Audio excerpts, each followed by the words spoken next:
ប៉ុនដើមទ្រូងទុនដៃទុនជើងរកនេះយាយໄວមិនត្រូវរាល់ឆ្នាំមានពុកឆ្នាំនេះគ្មានទុកហើយផ្ទះយើងអីលើស្ងប់ស្ងាត់ខំមុនឆ្ងាយខែភ្ជុំបិណ្ឌធ្លាប់ទៅវត្តជា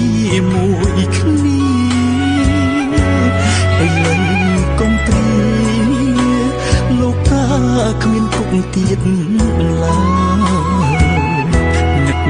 ឡើងតូចចិត្តទឹកភ្នែកហូរឥតស្បើយចិត្តស្រែកដងហើយចង់ឲ្យពុកវិលត្រឡប់លោកពុកអើយកូននឹកលោកពុកខ្លាំងណាស់ចង់ជួបតែដឹងច្បាស់គ្រប់យ៉ាងបានត្រង់សូបិន